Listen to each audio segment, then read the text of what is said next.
Olá, boa noite a todas as pessoas que estão presentes aqui com a gente hoje nesse evento. Sejam todos bem-vindos a mais um evento promovido pelo Instituto Brasileiro de Direito do Paciente, o IBDPAC. O mês de setembro é um mês muito especial para o Instituto, pois nós comemoramos um ano de fundação. E para a comemoração do primeiro ano, nós temos vários eventos programados para o mês de setembro. Hoje teremos o webinar A Criança como Sujeito de Direito. Hoje nós teremos o webinar A Criança como Sujeito de Direito, Saúde e Direitos Humanos. Dia 15, lembrando, nós iniciamos a nossa segunda turma do segundo curso de formação em Direito do Paciente. As inscrições ainda estão abertas e podem ser realizadas através do site do IBDPAC. Encerrando o mês de setembro, nós teremos um webinar especial também sobre o tema A Importância das Associações de Pacientes para a Conquista de Direitos no Brasil. Hoje, então, nesse webinar tão especial, nós teremos a presença do Dr. Carlos Nicodemos e da doutora Kaline Heller, que também é diretora aqui do IBDPAC. Então, para a gente tratar sobre esse tema tão importante, eu chamo agora e desde logo agradeço e ressalto os agradecimentos ao Dr. Carlos pela presença aqui hoje. Eu peço licença para ler o currículo do Dr. Carlos antes de passar a palavra para ele. O Dr. Carlos Nicodemos é advogado, foi presidente do CONANDA, Conselho Nacional dos Direitos da Criança e do Adolescente, é membro da Comissão Nacional dos Direitos Humanos, do CFOAB e do MNDH, Movimento Nacional de Direitos Humanos. Dr. Carlos, muito obrigada pela presença e eu passo a palavra agora para o senhor. Obrigado, Mariana. Obrigado ao IBDPAC assim, por esse convite, muito honrado, com muita alegria e satisfação de fazer parte deste mês comemorativo, né, de um ano do IBDPAC, um instituto que chama para si uma responsabilidade muito grande em razão de um tema muito caro para a sociedade brasileira, que é a questão dos direitos humanos, do paciente, num nível de invisibilidade muito grande dentro daquilo que se denomina como saúde, como política de saúde, e aí situar, pontuar, trazer como uma ação iluminista esse debate, eu acho de uma coragem tremenda, né? Deixo aqui um abraço especial para a querida Aline Albuquerque também, que é membro do IBDPAC e que eu tenho a alegria de conhecê-la e acompanhar a trajetória de compromisso com a questão dos direitos humanos, com a questão da bioética e também com o tema do paciente, né? O meu cumprimento especial também é a Karine, assim, prazer estar aqui, desafiante, compartilhar essa mesa virtual num tema difícil, né? Porque a gente faz aqui, promove aqui um encontro de invisibilizados em razão da trajetória da história da criança e do adolescente nesse país, e aí pontuando a questão da saúde num contexto daquilo que se denomina como paciente. Bom, eu preparei a minha fala em 3 grandes partes, em 3 blocos, e aí não quero tomar mais do que 20, 25 minutos, mas abrindo depois para reflexão, mas queria cumprir aqui a missão de contextualizar ou situar aquilo que é o tema do nosso debate, que é a criança e o adolescente como sujeito de direitos, e aí o direito humano à saúde.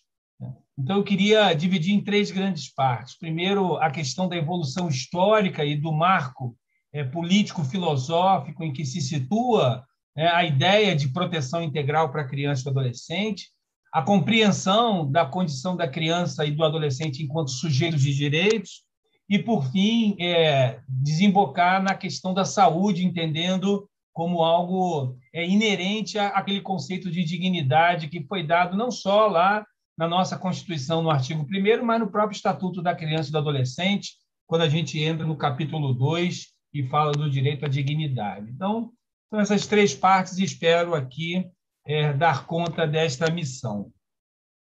Eu tenho sempre dito, e esse final de semana passei dedicado a um artigo em que trazia um pouco essa discussão, ou muito dessa discussão, que é o tema da proteção integral para a criança trans no Brasil, que é um tema também muito complexo e, diante de um hiato que se tem no campo não só da saúde, mas no campo normativo da educação, e fazia, então, ali iniciava aquele texto e trago essa máxima dizendo que o tempo dos direitos da criança e do adolescente é o tempo da democracia brasileira. Né?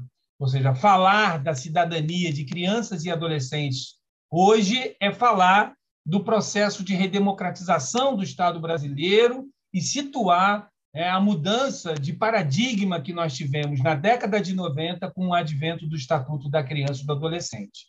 Então, muito ainda se tem, e a gente vai perceber, vocês vão perceber na minha fala, algumas contradições que são dadas em razão daquilo que se aponta no campo normativo, no campo doutrinário, e a realidade propriamente dita. Né?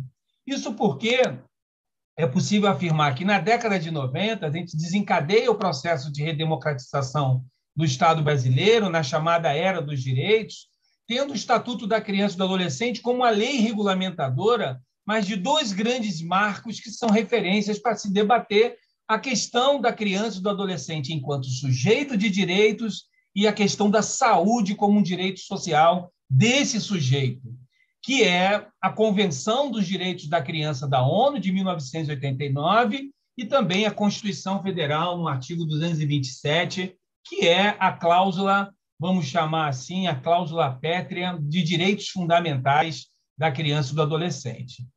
O que tem em comum, né, esses dois grandes marcos referenciais, um em âmbito internacional, outro em termos constitucionais, e que vincula diretamente àquela frase que eu disse, o processo, o tempo dos direitos da criança e do adolescente no Brasil é o tempo da democracia brasileira, o que tem em comum e que acaba referenciando o próprio Estatuto da Criança e do Adolescente. É a chamada e denominada doutrina da proteção integral. Este é o fundamento, no meu ponto de vista, civilizatório, este é o fundamento ético e com um aspecto também estético daquilo que se compreende como norma protetora, que vai unir esses três grandes documentos jurídicos para poder pavimentar uma ideia ou um conceito daquilo que é o tema da nossa palestra, a criança e o adolescente enquanto sujeito de direitos. Isso porque a doutrina da proteção integral nada mais é do que um resultado de uma ruptura em relação a um outro paradigma, que era a doutrina da situação irregular, que tinha uma percepção coisificadora, que tinha uma percepção tutelar diminutiva da condição desse sujeito que é a criança e o adolescente. Essa doutrina da situação irregular dá lugar à doutrina da proteção integral, que vem ser, então, o fundamento ético civilizatório e nada mais, nada menos do que a tradução dos direitos humanos enquanto algo inerente à dignidade da criança e do adolescente. Então, esse é o nosso ponto de partida.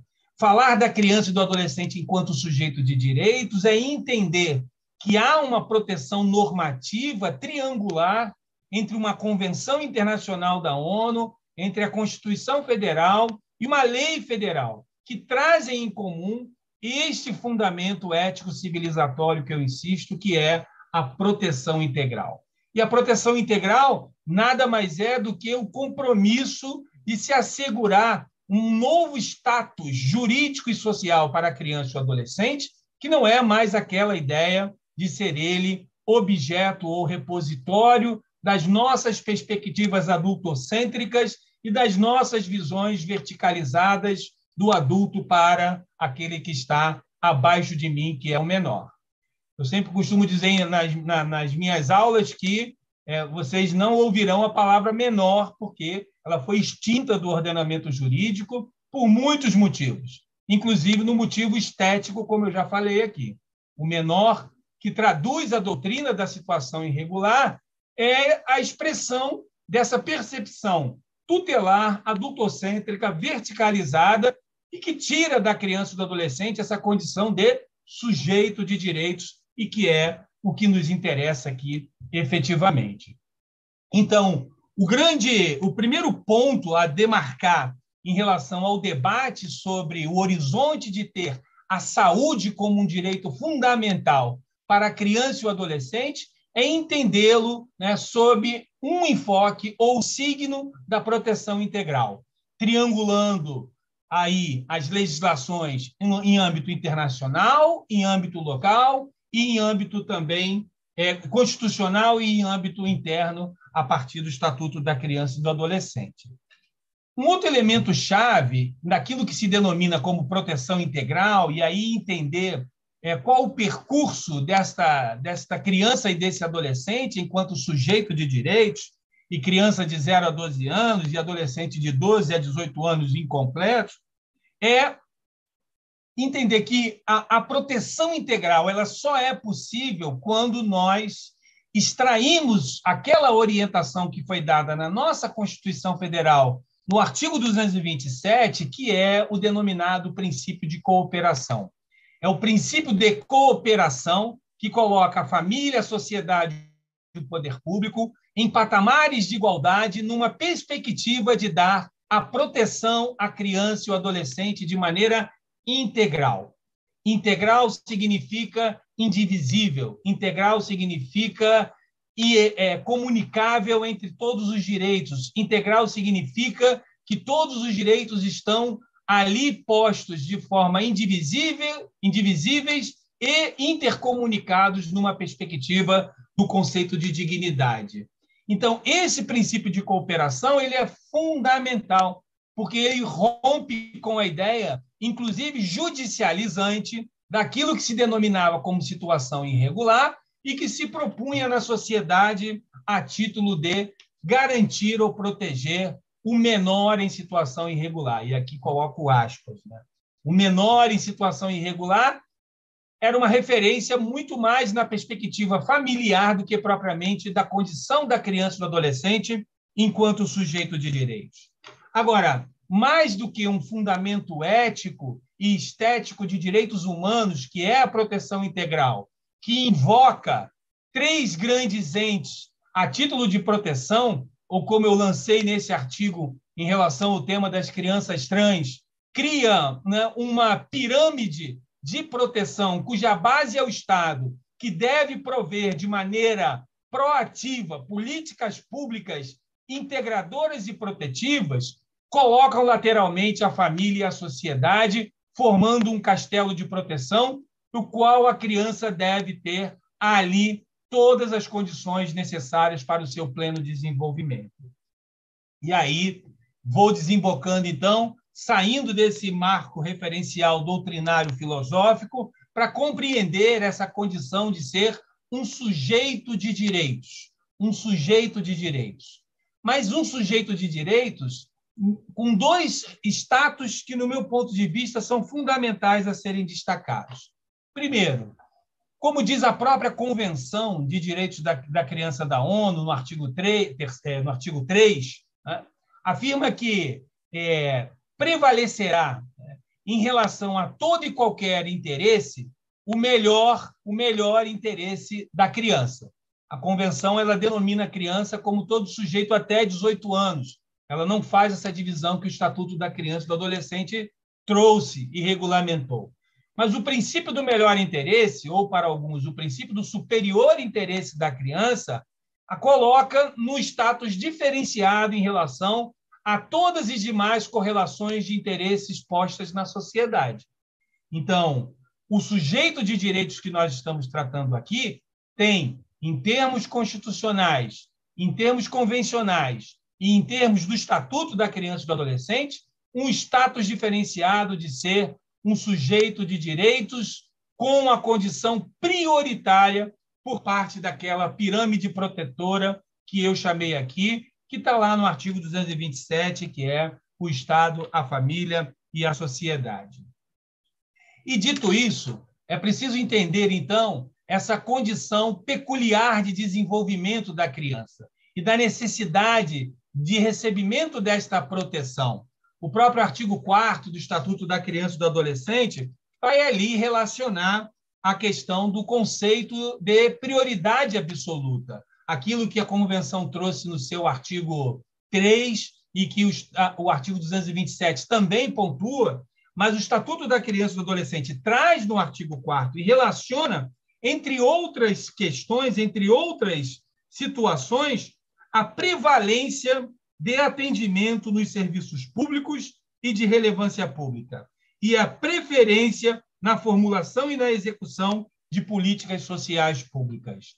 Este é o ponto de partida para entender o direito à saúde de crianças e adolescentes numa perspectiva da saúde, porque a criança e o adolescente têm aí, por um status internacional, constitucional e legal internamente falando, uma condição prioritária, como diz o artigo 4º, na formulação da política pública de saúde e também no atendimento aos serviços públicos, e entre eles o serviço de saúde. E, dito isso, é preciso entender, então, que condição peculiar é essa de desenvolvimento, sobre que aspectos e dimensões nós estamos falando. Porque, se nós pegarmos o artigo 227, nós vamos ver um rol de direitos fundamentais, entre eles a vida, a liberdade, a questão da saúde, da educação, mas eu gostaria de destacar especialmente quando a gente trata em relação à questão da saúde propriamente dita, nós não estamos falando num conceito de saúde, de adoecimento, nós não estamos falando num conceito de saúde baseado numa ideia aparente de ferida, nós estamos falando num conceito de saúde, saúde social. Nós estamos falando num conceito de saúde social que aponta outras dimensões em relação à questão do próprio atendimento que a criança e o adolescente irão receber. E isso é bem interessante, porque isso está diretamente vinculado à ideia daquilo que o Estatuto trouxe no capítulo 2, que ele fala do direito à liberdade, ao respeito e à dignidade.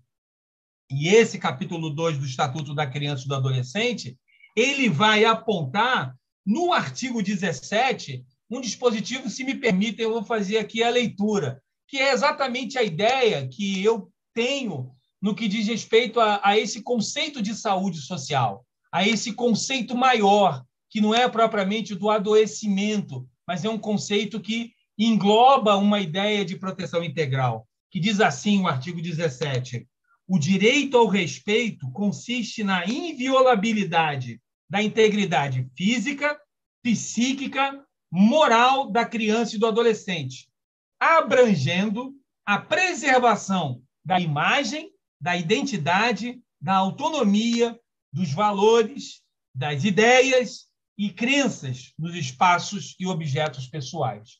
Então, percebam que o artigo 17 ele não começa e termina numa ideia da saúde, num conceito restrito do atendimento médico. Não é isso que nós estamos falando. O conceito de saúde que nós falamos, numa perspectiva da proteção integral de crianças e adolescentes, é um conceito baseado em saúde social e que possa contemplar essas dimensões que foram dadas pelo artigo 17 da Lei 8.069 de 90, que está completando aí 31 anos.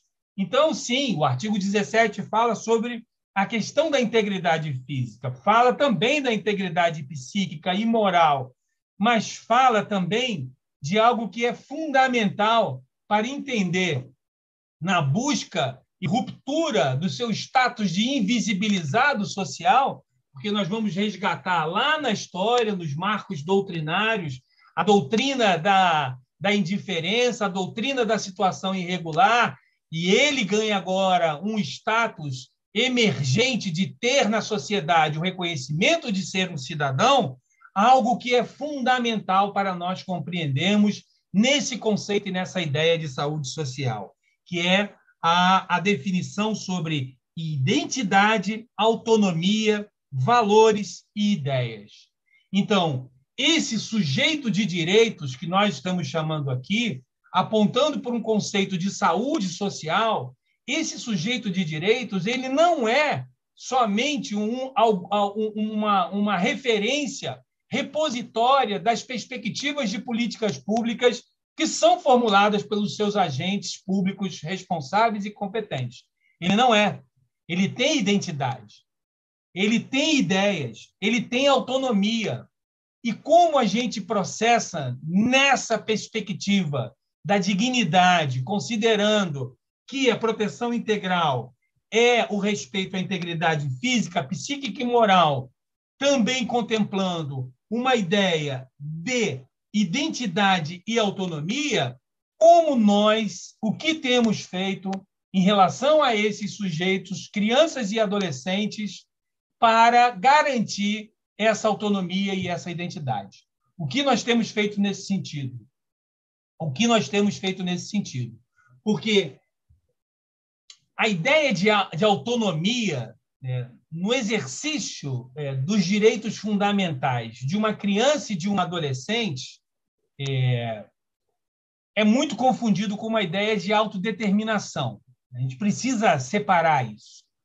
E a gente vai ver alguns capítulos no próprio Estatuto da Criança e do Adolescente, quando vai tratar dos direitos fundamentais, e traz lá no artigo 7º a questão do direito à vida e à saúde, vamos dizer assim, uma forma muito sintética e econômica, né, ou pouco desenvolvida da ideia de identidade e autonomia da criança e do adolescente no contexto do direito à saúde. Não há elementos normativos nesse sentido.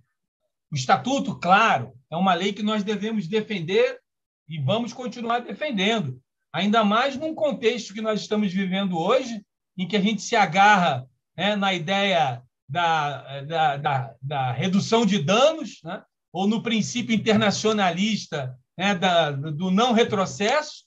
Então, a gente vai se agarrar no Estatuto e alguns amigos meus dizem: Nicodemos, não faça crítica ao Estatuto nas suas palestras. Não, tudo bem, não vou radicalizar, mas ele tem as suas dimensões também no campo liberal clássico. Né? Então, não é demais lembrar que, por exemplo, o artigo 7º, que cuida do direito à saúde no Estatuto da Criança e do Adolescente, ele é todo afunilado na lógica do serviço. Ele não discute a identidade, ele não discute a autonomia da criança e do adolescente enquanto um sujeito de direitos num contexto de saúde social e que assegure-se ali elementos no que diz respeito à sua condição psíquica e à sua condição também moral e física. Não à toa vivemos um tsunami das comunidades terapêuticas e que fazem das internações compulsórias uma prática de serviço como resposta a alguma coisa que não vai ao encontro do que o Estatuto da Criança e do Adolescente, ao menos colocou naquele capítulo que eu considero que é o capítulo da dignidade. Eu estou vendo aqui o meu tempo, eu vi que já estou quase faltam 5 minutinhos para encerrar, e eu vou encerrando, mas eu queria deixar mesmo esses elementos a título de reflexão. Ou seja, tentei traçar aqui o que define essa ideia de sujeito de direitos e o que define essa condição peculiar de desenvolvimento com elementos que, no meu ponto de vista, são chaves para poder efetivamente trabalhar um conceito, uma ideia de dignidade e que tenha na identidade, na autonomia, né, um campo de passagem, né, para a gente pensar num conceito de saúde social e não de serviço de saúde, uma nova perspectiva para a criança e o adolescente, neste que é um direito social, e aí vou deixar a crítica, que se posicionou estrategicamente na nossa Constituição como um direito a ser assegurado programaticamente, né, diante de um Estado que se diz social, mas que tem na sua Constituição profundas contradições liberais e que não faz da saúde algo que se possa reivindicar, assim como a liberdade, assim como a opinião. Então, são essas as minhas considerações. Deixo aberto aqui, quero muito ouvir a Karine e aberto para poder receber as perguntas que, porventura, venham aqui ao longo da nossa noite. Muito obrigado. Muito obrigada, doutor Carlos, pelas reflexões trazidas, pelos pontos que o senhor destacou. Agora eu passo a palavra para a doutora Kaline. Antes, eu só queria ressaltar que, caso o pessoal que esteja assistindo tenha alguma pergunta, vocês podem encaminhar no chat. Depois, ao final, nós passaremos para os palestrantes. Então, doutora Kaline, muito obrigada pela presença aqui. Eu pedi licença para ler o currículo também da doutora Kaline. A doutora Kaline, ela é diretora do IBDPAC, é doutora em bioética pela UNB e professora de Direito da UFJF. Doutora Kaline, a palavra está com você. Obrigada, Mariana. Boa noite a todos. É um prazer estar aqui neste webinar com o Dr. Carlos Nicodemos, que tem uma vastíssima experiência, né, em prol da luta pelo reconhecimento, né, dos direitos da criança.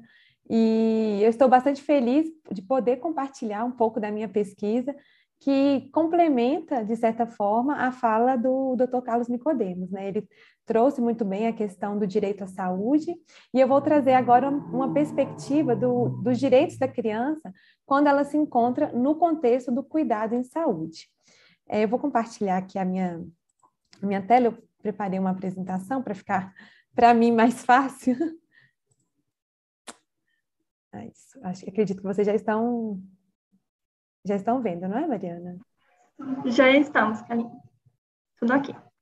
Tá ótimo. Então, como eu havia mencionado, né, a nossa fala será aqui complementar.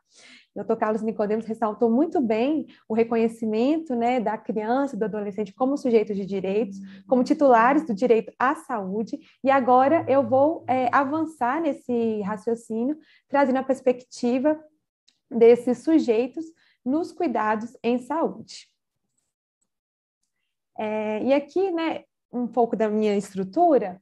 O objetivo da minha fala, então, é enfatizar isso, a perspectiva da criança e do adolescente, enquanto seres que têm direitos específicos no âmbito dos cuidados em saúde. E, em especial, eu vou, né, ele brincou com a crítica ao ECA, eu vou fazer essa crítica, mas é por uma questão de omissão, né? No atual contexto que a gente se encontra, nós temos que, de fato, nos agarrarmos nas nossas leis, né? Que bom que temos leis para isso, mas eu vou fazer uma crítica no sentido de omissão. E por causa dessa omissão legislativa que eu vou trazer aqui, eu vou apresentar a aplicação da Convenção sobre os Direitos da Criança nos cuidados em saúde pediátricos. E vou ressaltar 3 direitos que são considerados os mais importantes, porque são eles que conferem um real engajamento da criança e do adolescente no seu próprio cuidado, no seu próprio tratamento, que é o direito à informação, à participação e o direito humano à privacidade. Então, rapidamente, né, como o Dr. Carlos também colocou, a Convenção sobre os Direitos da Criança, ela foi o primeiro instrumento internacional que reconheceu, né, a pessoa menor de 18 anos como titular de direitos. Então, para a Convenção, criança é a pessoa menor de 18 anos. E antes da Convenção, a gente observa que a preocupação dos documentos internacionais era de proteger a criança. Então, por exemplo, nós tínhamos leis internacionais proibindo o trabalho infantil. Então, o foco estava na proteção. Não havia o olhar daquela criança como um titular de direitos e de interesses diferentes dos seus pais. Esse olhar, essa perspectiva vai surgir apenas em 1989 com a Convenção. E a Convenção, né, é o maior tratado de direitos humanos em vigor, é o tratado mais ratificado da história, e ela traz uma perspectiva bastante centrada na criança, tem uma gama de direitos civis, direitos políticos, direitos econômicos, sociais e culturais. Bom, e no contexto brasileiro, né, para além da Constituição, a lei que vai de fato reconhecer a criança como um sujeito de direitos é o Estatuto da Criança e do Adolescente, né, que vai mudar essa percepção, né, aquela percepção tradicional de que crianças e adolescentes seriam objeto de proteção, seriam propriedade dos genitores. Então, aqui no contexto brasileiro, é o ECA que traz essa mudança fundamental, né? A gente sai do olhar de objeto de proteção, de propriedade dos genitores, para um olhar, uma perspectiva de sujeito de direitos. Bom, no entanto, né, e aqui a crítica, o ECA, né, ele, apesar de prever direitos extremamente importantes, como, né, o direito à vida, o direito à saúde, que o Dr. Carlos Nicodemos muito bem ressaltou, direito à educação, à alimentação, enfim, uma série de direitos irrelevantes. O ECA, entretanto, ele não previu a criança e o adolescente como sujeito de direito no contexto dos cuidados em saúde. A perspectiva do ECA, né, o ECA ele trata a criança exclusivamente a partir da perspectiva do acesso a bens e serviços. Então, o ECA enxerga a criança na posição de consumidora de um serviço ou de usuária de um serviço em saúde, né? Então, nossa legislação, quando ela trata da saúde da criança e do adolescente, o ECA ele acaba enfatizando quais são os deveres estatais endereçados a assegurar a progressiva realização do direito à saúde. No entanto, o ECA não dispõe como se dará o cuidado da criança, o cuidado do adolescente, a partir do momento em que ele tem acesso a esses serviços de saúde. É claro que o acesso a tratamentos, exames, medicamentos e outros serviços de saúde é extremamente de suma importância, né? Demanda políticas públicas distributivas, né? de alocação de recursos sanitários. No entanto, igualmente relevante é a consideração da criança como um titular de direito no contexto do cuidado em saúde, ou seja, da criança que detém direitos enquanto paciente.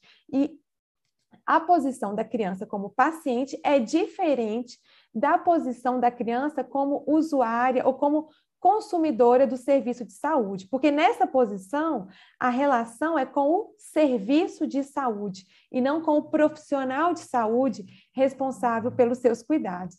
Então é por isso que muitos profissionais até hoje não se enxergam como agentes promotores dos direitos da criança, porque o próprio ECA, ele traz uma perspectiva exclusivista da criança se relacionando com o serviço de saúde, da criança que é usuária ou consumidora desse serviço.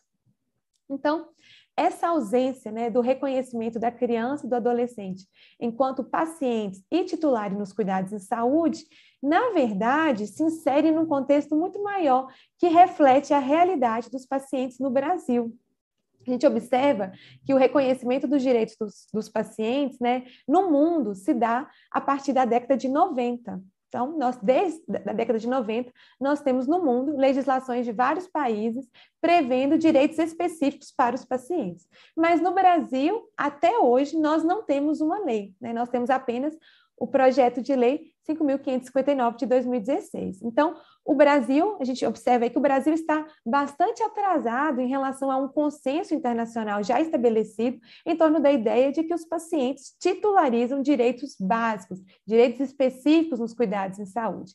E esse atraso, né, o fato de não termos uma legislação específica para prevendo os direitos do paciente, reverbera na dificuldade que nós temos de também enxergar a criança, de enxergar o adolescente como um sujeito de direito nos cuidados em saúde. E aqui, apenas a título de exemplo, né, o nosso atraso ele é bastante perceptível quando a gente considera, por exemplo, alguns documentos no âmbito da Europa que se preocupam com a garantia dos direitos da criança nos cuidados em saúde, ou seja, extrapola a perspectiva de acesso, vai além do direito à saúde, outros direitos que são exercidos nesse contexto. Então, por exemplo, em 2015, o escritório regional da OMS, né, da Europa, para a Europa, lançou uma série de 6 volumes, eu trouxe aqui só o primeiro, para vocês verem, de direitos da criança em cuidados de saúde primários. E também eles lançaram uma carta de direitos da criança hospitalizada. E esses documentos, eles visam traduzir os direitos da criança, que estão consagrados na Convenção sobre os Direitos da Criança, para práticas aplicáveis aos cuidados em saúde. Outros exemplos, né? Nós temos no âmbito do Conselho da Europa diretrizes do Comitê de Ministros, né, que adotou essas diretrizes reconhecendo, né, o objetivo foi reconhecer os direitos da criança no contexto dos cuidados em saúde. Então, são diretrizes que propõem uma abordagem integrada dos cuidados da criança, né? Coloca os seus direitos, as suas necessidades, os seus interesses no centro das atividades relativas aos cuidados em saúde. E nós também temos, né, no âmbito da Europa, a Carta de Direitos da Associação Europeia para Crianças Hospitalizadas, né? Não é um documento jurídico vinculante, mas esse documento ele serviu de base para a elaboração das legislações sobre cuidados em saúde da criança de vários países. Serviu como base para a elaboração de diretrizes. Então, esse documento ele denota a importância, a relevância que se dá para os direitos da criança no contexto do cuidado em saúde, né? Então, todos esses elementos ressaltam essa perspectiva e demonstram como que há um hiato muito grande, né, entre a proteção dos direitos da criança enquanto paciente na esfera europeia e na esfera latino-americana, especialmente no Brasil, né? Como eu disse, no Brasil a ênfase recai no direito à saúde da criança, né, no direito a acesso de serviços universais de saúde. Agora, demandas da criança e do adolescente na condição de paciente, essas demandas que são de cunho, né, essencialmente pessoal, essas demandas acabaram sendo marginalizadas. Então, crianças e adolescentes representam um dos grupos que mais enfrentam obstáculos para exercer os seus direitos no contexto dos cuidados em saúde, né? A gente observa que crianças e adolescentes geralmente ocupam uma posição marginal, uma posição muito passiva nas consultas. As crianças são ignoradas, elas são desacreditadas pelos profissionais de saúde, né? A sua participação nesse contexto é completamente desestimulada, completamente prejudicada. E essa desconsideração, né, dos desejos, da vontade, das preferências da criança e do adolescente produz sentimentos de impotência, sentimentos de baixa autoestima. Essas crianças passam a se sentir moralmente inferiores quando elas percebem, né, tomam consciência de que as opiniões dela não têm valor. As suas opiniões, suas perspectivas não são devidamente consideradas. Então, esse o contexto no qual atualmente nós nos inserimos. Então, né, considerando, né, que aqui no direito brasileiro nós não temos um tratamento normativo específico, né, para a criança e para o adolescente quando eles se encontram, né, nessa condição de paciente, eu vou agora apresentar apenas alguns direitos da criança que se aplicam ao contexto dos cuidados em saúde, e eu vou fazer a minha apresentação baseado nos direitos reconhecidos na Convenção sobre os Direitos da Criança. E eu vou trabalhar aqui apenas os direitos que são mais recorrentes nesse contexto, né, no cotidiano do cuidado em saúde, e que, portanto, são os direitos, né, o direito à informação, direito à participação e direito à privacidade, são os direitos extremamente importantes para a realização de um cuidado centrado na criança, né, centrado nesse sujeito de direitos. Então, primeiro direito, direito à informação, né? A gente observa que tem uma tendência do profissional de saúde que trabalha, né, com esse paciente pediátrico de reconhecer a presença da criança, mas de não falar diretamente a ela sobre a sua condição de saúde. E aplicando, né, o direito à informação da criança no âmbito dos cuidados em saúde, significa que essa criança ou esse adolescente tem o direito de receber informações, né, sobre o seu estado de saúde em uma linguagem apropriada, né, numa linguagem em que ela possa compreender. Portanto, esse direito ele se relaciona também com as habilidades de comunicação do profissional de saúde. Então, o profissional de saúde, quando ele vai apresentar as informações, ele tem que ficar atento às necessidades do seu paciente. E o seu paciente é a criança e o adolescente, né? Os pais ou os responsáveis, eles não ocupam essa condição, essa posição de paciente. Então, o profissional de saúde, ele tem que trazer as informações para a criança de modo que ela compreenda, né? Ele tem que compartilhar os conteúdos de modo que aquele conteúdo faça sentido para a vida dela. Por isso que o respeito, a realização do direito à informação da criança se relaciona com as habilidades de comunicação do profissional de saúde. E nós também temos vários argumentos terapêuticos para o direito à informação da criança e do adolescente, né? Pesquisas demonstram que esse direito ele é fundamental especialmente nas situações de terminalidade de vida, na situação de crianças que vivenciam, né, que experimentam doenças crônicas, porque aquelas crianças que não tiveram a oportunidade de compreender, né, de entender a própria doença, elas se sentem mais angustiadas porque elas não têm abertura para discutir os seus sentimentos. Elas imaginam que a doença é tão grave que ninguém é capaz de lhes falar a verdade. Essas crianças são internadas com maior frequência e apresentam um aumento nos sintomas de depressão. Então, a informação, além de ser um direito humano, ela também tem uma conotação terapêutica. É importante que a criança receba as informações numa linguagem própria, porque ela precisa ter abertura para discutir os seus sentimentos. E quando esse direito é violado, essas crianças normalmente são internadas com maior frequência e apresentam um aumento nos sintomas de depressão. Bom, um outro direito que é extremamente importante, né? Inclusive, o Comitê sobre os Direitos da Criança elencou o direito à participação, né, como um direito fundamental para a interpretação correta de todos os artigos da Convenção. Então, esse direito à participação, né, que está previsto no artigo 12, é um direito assegurado a toda criança, né, ou todo adolescente que está em condições de formular os seus próprios juízos, suas próprias opiniões, né, e que consegue expressar isso livremente sobre os assuntos relacionados à sua vida. Para facilitar o entendimento desse direito, né, a gente pode destrinchá-lo, desmembrá-lo em 5 níveis, né? Então, a gente consegue perceber 5 níveis de participação das crianças nas decisões. Então, primeiro, as crianças são informadas. Segundo, as crianças são consultadas, né, e também são estimuladas a expressar os seus pontos de vista. Terceiro, né, as opiniões das crianças, elas são levadas em consideração porque essas opiniões traduzem as suas necessidades, vontade e preferências.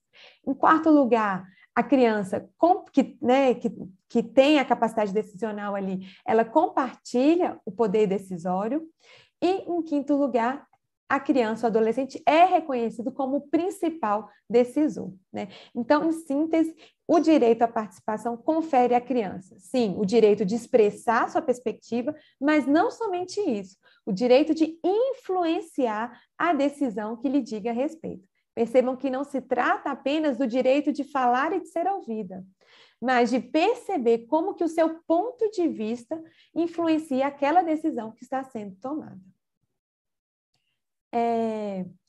O direito à participação, ele não significa que aquela criança vai ser a responsável final pela decisão, né? Porque, como eu disse, esse seria o último nível, né? O quinto nível. E, portanto, toda criança tem o direito de participar nos cuidados em saúde. Esse direito, ele é independentemente da idade. E ele vai se dar, claro, em maior ou menor grau, conforme a maturidade da criança, ou para usar uma expressão, um termo da convenção, a participação se dá de acordo com as capacidades evolutivas da criança. Então, não tem limite de idade para ela participar no seu cuidado em saúde. Toda criança, independentemente da idade, ela pode e ela tem o direito de participar do seu cuidado em saúde. E o comitê, né, no comentário geral número 12, coloca, expressamente afirma, que as crianças, incluindo as crianças pequenas, devem ser incluídas nos processos de tomada de decisão, de maneira consistente com as suas capacidades em evolução. Devem receber informações sobre os tratamentos propostos e seus efeitos e resultados, inclusive em formatos apropriados e acessíveis às crianças com deficiência. Então, de fato, né, o direito à participação não tem limite de idade para o seu exercício. Toda criança, né, pode exercer esse direito no contexto do cuidado em saúde. Esse direito ele é tão importante que o Comitê de Bioética do Conselho da Europa ele está desenvolvendo um guia de boas práticas relativas à participação da criança na tomada de decisão, né, sobre os seus cuidados. Esse guia ele está sendo produzido especificamente para os profissionais de saúde e ele vai ser lançado até o final de 2022. Então, esse direito à participação, ele é realmente muito importante, mas quando a gente lê o ECA, a gente observa que a participação da criança, ela está limitada ali ao acolhimento institucional, né, ou familiar, a sua colocação em uma família substituta. Não há o reconhecimento da participação da criança no seu próprio cuidado, diferentemente do contexto europeu, em que isso é muito forte, né? E como eu trouxe aqui, inclusive, o Comitê de Bioética do Conselho da Europa está desenvolvendo esse guia de boas práticas para que os profissionais de saúde saibam como implementar esse direito que é tão importante no contexto dos cuidados pediátricos. E, por fim, para encerrar, um outro direito muito importante para o cuidado centrado na criança é o direito à privacidade, né, que é o direito de exercer o seu poder decisório segundo as suas capacidades evolutivas. Esse tema aqui é um tema muito pouco tratado no Brasil, né, tanto pelos estudiosos da bioética quanto pelos estudiosos dos direitos humanos, né, a capacidade da criança para tomar decisões em saúde. No modelo de direitos humanos, né, da capacidade jurídica da criança, a gente fala em capacidades evolutivas, que, como eu disse, é um termo que está previsto no artigo 5º da Convenção.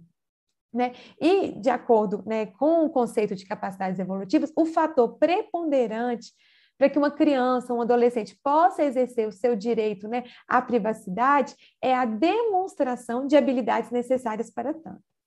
E aí a gente tem que, a partir da aplicação do McAtee, que é um instrumento de avaliação, né, de capacidade decisional na saúde, é um instrumento que já foi validado para crianças e adolescentes. Então, a partir da aplicação desse instrumento, os estudos indicaram que crianças maiores de 12 anos já possuem as habilidades necessárias para tomar decisões médicas, sendo que a partir dos 14, 15 anos, essa capacidade ela é muito comparável à capacidade decisional dos adultos. Só que no Brasil, nós não temos essa distinção entre capacidade jurídica e capacidade mental ou capacidade decisional. Consequentemente, crianças e adolescentes são considerados incapazes e eles não têm o direito de tomar uma decisão sobre os seus cuidados de saúde, mesmo que eles venham demonstrar as habilidades necessárias para tanto. Né? Além disso, né, no Brasil, nós não temos a previsão de uma idade mínima para o consentimento informado. E isso viola as recomendações do Comitê sobre os Direitos da Criança, né? Os estados, eles têm que assegurar a participação da criança, a participação de todas as crianças, independentemente da idade, no contexto do cuidado de saúde, mas, além disso, os estados têm o dever de prever uma idade mínima para o consentimento. Essa é uma recomendação do comitê e o Brasil, até hoje, não adotou essa recomendação, não levou a sério essa recomendação, porque nós não temos uma previsão da idade mínima para o consentimento. E, por fim, decorre, né, do direito à privacidade o direito ao aconselhamento confidencial. Né? Esse direito de receber o aconselhamento confidencial, ele é independentemente do direito de outorgar o consentimento, portanto, também não se submete a nenhuma limitação etária. E o aconselhamento, né, ele é fundamental, principalmente no que diz respeito à saúde sexual e à saúde reprodutiva dos adolescentes. Né? Então, eu trouxe aqui também algumas considerações do Comitê sobre os Direitos da Criança quanto ao paciente adolescente. Né? Então, o consentimento desse adolescente ele deverá ser sempre obtido para qualquer tratamento ou procedimento médico, ainda que o consentimento dos pais seja necessário. E também, né, consoante o comitê, independentemente da permissão dos pais, os adolescentes têm o direito de decidir sobre serviços de saúde sexual e reprodutiva e métodos contraceptivos.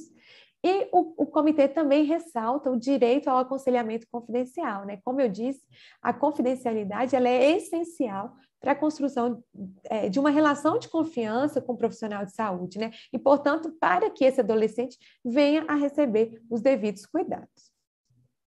Por fim, não é nosso tema, mas uma vez que se reconhece o direito à privacidade da criança e do adolescente com capacidade decisional, ou seja, o direito de tomar uma decisão. Como que se dará a tomada dessa decisão? Vai ser a partir da abordagem da tomada de decisão compartilhada. E aqui gostaria de ressaltar, né, que nós do IBDPAC já lançamos 2 folhetos informativos sobre tomada de decisão compartilhada, uma para pacientes e outra para profissionais de saúde. nesse mês, né, que é o mês da segurança do paciente, nós estamos fazendo parte da Aliança Nacional para o Parto Seguro e Respeitoso. Nós vamos lançar um folheto de tomada de decisão compartilhada para gestantes e, né, a Cíntia, que também é diretora do IBDPAC, né, acho que ela está nos assistindo no YouTube, eu acredito que o próximo passo será elaborar um folheto informativo sobre tomada de decisão compartilhada, né, para crianças e para adolescentes, né, porque uma vez que a gente reconhece que a criança ou adolescente com capacidade decisional tem o direito de tomar uma decisão, essa decisão vai ser tomada a partir dessa abordagem, que é a abordagem atualmente preconizada no contexto dos cuidados em saúde. Bom, e para encerrar, né, para não extrapolar o meu tempo, então, resumindo tudo da minha fala, o paciente, criança e adolescente, ele é detentor de direitos específicos nos cuidados em saúde, né? Então, o Dr. Carlos ressaltou o direito à saúde e, dando um passo além, essa criança, esse adolescente também tem outros direitos quando está sendo cuidado. Ela é sujeito do cuidado, ela não é o objeto do cuidado e também não é propriedade dos pais ou dos responsáveis. O reconhecimento da vulnerabilidade e da necessidade de proteção do paciente, criança e adolescente, não pode anular o seu papel de ator central nos seus cuidados. Então, o modelo de cuidado é um modelo de cuidado centrado na criança e, portanto, os profissionais de saúde têm o dever de incluir a criança no processo de tomada de decisão e respeitar a sua vontade e preferência conforme as suas capacidades evolutivas. Então, eu encerro aqui a minha fala. Muito obrigada e passo a palavra agora para a Mariana. Oi, Kaline, muito obrigada pelas suas explicações. Agradeço, né, novamente a presença dos dois. E dos dois palestrantes, né, e a gente tem algumas perguntas aqui no chat que eu vou ler para vocês, tá? A primeira é a do Felipe. O que fazer quando uma criança que possui idade mais avançada, por exemplo, 14 anos, possui um desejo de tratamento diferente do desejo dos pais? Ele não indicou para qual dos dois, então, se vocês quiserem trazer perspectivas que cada um abordou diferente sobre essa questão, fiquem à vontade. Dr. Carlos, o senhor gostaria de falar sobre essa questão? Bom, primeiro parabenizar assim, com a doutora Kaline, assim, aprendi bastante elementos assim, muito importantes para a nossa reflexão. Sem combinar, eu acho que fizemos uma fala muito complementar, né? Confesso que não tínhamos nos encontrado antes, mas, de toda maneira, eu acho que isso é muito produto, resultado daquilo que o IBDPAC tem capacidade de combinar e articular, né, para poder seguir agregando valor. Como bem já foi dito, primeiro, esse princípio do processo peculiar de crescimento e de desenvolvimento, né? E a questão da autonomia e da autodeterminação. Então, rege o processo de decisão, primeiro, entender essa condição da criança, nesse caso, 14 anos, o adolescente, enquanto um sujeito de direitos. Segundo, como disse muito bem a doutora Kaline, detalhou aqui a questão da participação, a necessidade de uma participação proativa, ou seja, dele ser ouvido, não só ser ouvido, mas também considerado, porque são duas etapas desse processo. Né? Ser considerado daquilo que ele está apresentando. E aí a gente entra numa questão da ponderação de interesses, e isso tem um elemento aí muito cuidadoso que a gente tem que trabalhar, porque, por mais que nós estejamos na doutrina da proteção integral, assim, a nossa cultura ainda é uma cultura muito minorista, né? Uma cultura muito tutelar. Né? E a gente não consegue exercer esse papel da chamada ponderação de interesses. Né? E aí eu estou jogando para o campo constitucional, que, inclusive, tem um interesse que é a proteção integral da criança. Então, a gente ouve muito falar, né? Para o seu bem eu estou fazendo isso. Para o seu bem eu estou tomando essa decisão. A questão é que processo se adotou para chegar a essa decisão. Então, assim, são elementos que, no meu ponto de vista, devem ser considerados. A questão de ser um sujeito de direitos, de ter opinião, de ter participação, do que ele falar ser ponderado para poder dar a ele essa capacidade de decisão daquilo que eu chamo de autonomia e autodeterminação. Porque no meio está a questão da proteção, que não pode cair na armadilha da perspectiva tutelar, né? De dizer de forma adultocêntrica que estou fazendo o melhor para você, então eu decido. Então, isso eu responderia por aí. Muito obrigada, doutor Carlos. Kaline, você gostaria de complementar com a questão? Então, como eu havia falado, né, na perspectiva da convenção, do exercício dos direitos da criança e do adolescente no contexto dos cuidados de saúde, o determinante não é a idade, né? Acho que a pergunta envolvia adolescente de 14 anos. Não é isso que é determinante, né? O que é determinante é a avaliação das suas capacidades evolutivas, ou seja, são as habilidades para tomar uma decisão no contexto do cuidado em saúde. Então, isso deve ser avaliado, né? E a partir do momento... Então, acho que esse é o primeiro ponto, né?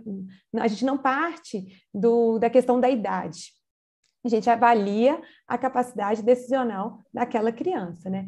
E o paciente, né, criança e adolescente, que tem, então, a capacidade decisional, na perspectiva dos direitos humanos, ele é que terá o direito de consentir ou não com intervenções em seu próprio corpo, ainda que a legislação do país venha colocar que é também necessário o consentimento dos pais ou dos responsáveis.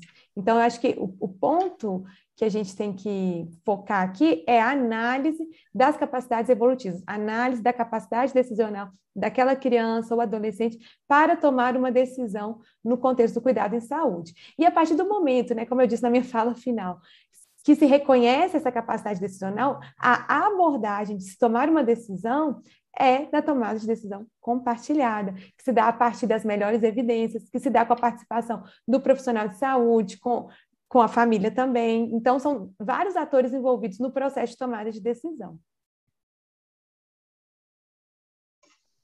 Muito obrigada, doutora Kaline. E a gente recebeu também uma outra pergunta aqui da Tatiana. A doutora Kaline. Ela direcionou. Doutora Kaline, o que seria necessário, a princípio, para melhorar a atuação dos profissionais de saúde em sua prática e na comunicação nos cuidados em saúde das crianças? Bom, eu acho que primeiro reconhecer essa perspectiva que a gente está trazendo aqui, né, doutor Carlos? Realmente nós não combinamos, mas as nossas falas foram, de fato, complementares, né? Primeiro, reconhecer essa criança, esse adolescente, não como objeto do cuidado, não como objeto de proteção, mas como um sujeito de direitos e de interesses, né? O doutor Carlos citou aí, né, o princípio, o critério dos melhores interesses, ou seja, é uma pessoa que tem interesses diferentes dos seus pais ou dos seus responsáveis. Então, fazer essa mudança de perspectiva é extremamente importante, né? E segundo, né, essa questão de fato, né, melhorar as habilidades de comunicação. E isso envolve uma intencionalidade do profissional de saúde, né, de mudar o seu linguajar para se adequar ao seu paciente. E no caso de um profissional do contexto ali pediátrico, o seu paciente é uma criança ou um adolescente. Então, esse profissional de saúde, para que ele possa realizar o direito à informação, ele tem o dever de adequar a sua linguagem, trazer uma linguagem clara, objetiva, trazer ferramentas, instrumentos lúdicos, né? Não apenas a fala, né? Crianças e adolescentes gostam de jogos, músicas, o aprendizado é muito visual, então existem já uma série de instrumentos lúdicos que podem ser usados para facilitar a compreensão daquele paciente. Então, eu acho que o profissional de saúde, ele precisa, então, reconhecer que essa criança e adolescente é um sujeito de direito, com interesses diferentes dos pais e dos genitores, que ele tem o direito à informação e que, para a realização desse direito à informação, é possível, deve ser utilizada uma linguagem adequada, apropriada e também outros instrumentos, outros artefatos, para que aquela criança, de fato, compreenda. Então, a gente precisa aí de um profissional realmente engajado em realizar, em promover um cuidado centrado na criança. Eu acho que seria isso. Não sei se o doutor Carlos deseja complementar.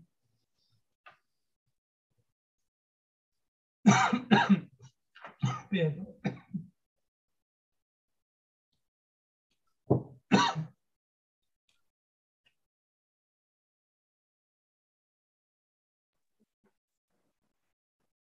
Eu acho que a perspectiva é um pouco essa mesmo, né? E quando a gente trouxe aqui essa ideia muito reduzida a uma lógica de serviço, né? Eu acho que a gente perde muito na construção das relações sociais, perde muito na questão da própria evolução da sociedade, nas suas perspectivas civilizatórias, podemos chamar assim, né? Porque eu insisto na questão, na tese da saúde social como um elemento chave, né, que vai abrir caminho, ou vai pavimentar esse novo olhar, né, em relação a vários sujeitos, né, entre eles a criança e o adolescente. E aí nós temos, sem sombra de dúvidas, um dos maiores e mais importantes e eficazes sistemas de saúde no mundo, mas ele ainda apresenta muitas contradições em relação a essas relações que são colocadas como público-alvo, ou como meta, ou como objetivos, né? Então, eu acho que, acima de tudo, entender a saúde como algo transformador, ou seja, que seja capaz de promover a emancipação social da criança e do adolescente e dos seus sujeitos que a ela se socorrem.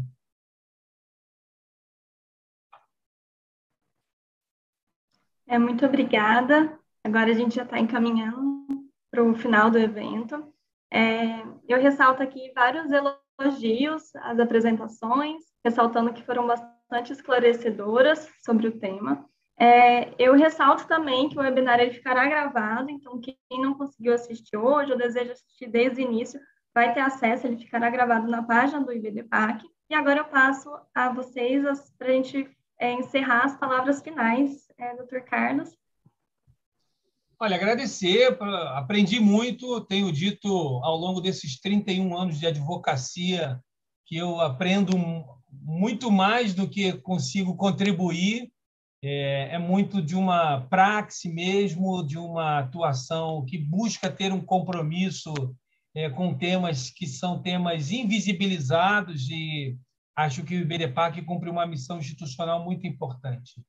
E permaneçam em casa, usem máscara, a pandemia segue, precisamos resistir bravamente a ela e à pandemia política, porque não está nada fácil, mas vai passar. Eu tenho certeza que vai passar. Muito obrigado. Muito obrigada, doutor Carlos. Kaline? Doutora Kaline, as considerações finais. Não, apenas agradecer por essa noite. Foi uma noite de grande aprendizado para mim também. Acho muito importante que nós possamos unir esforços em prol, né, do respeito aos direitos da criança, o direito à saúde e outros direitos específicos nos cuidados em saúde. E eu estou bastante feliz de ver pessoas engajadas nessa temática, né? Nós estamos, como eu disse, crianças e adolescentes representam um dos grupos que mais enfrentam dificuldades para exercer os seus direitos no contexto do cuidado em saúde. E nós precisamos modificar essa prática. E toda prática, né, toda mudança se dá a partir da disseminação das informações, de conteúdos, e eu espero que, principalmente profissionais de saúde da área pediátrica, que vierem a nos assistir, possam repensar a sua prática e repensar o seu olhar quanto à criança e ao adolescente, né? Enxergá-los como verdadeiros pacientes, os pacientes não são os pais ou os responsáveis, e promover um cuidado centrado na criança, né? E o cuidado centrado na criança, ele perpassa pelo respeito e pela realização dos seus direitos. Então, nesse sentido, eu fico bastante feliz de ver o IBDPAC realizando um webinar que foca nesse paciente. Então, muito obrigada, e agradeço também ao Dr. Carlos, né, por ter trazido a sua fala, pela sua articulação, né, pela a sua luta em prol, né, de crianças e adolescentes tão vulneráveis e tão marginalizados, né? Eu acho que unir esforços em prol disso é muito importante. Então, muito obrigada. Bom, então, eu agradeço novamente a presença do Dr. Carlos e da doutora Kaline. A gente encerra por aqui esse webinar que faz parte, então, do mês de comemoração de 1 ano do IBDPAC. Ressalto que as inscrições para o segundo curso de formação em Direito do Paciente ainda estão abertas. E a gente agradece vocês e convida vocês para participar dos próximos eventos que vão ocorrer durante o mês de setembro. Boa noite. Boa noite. Boa noite.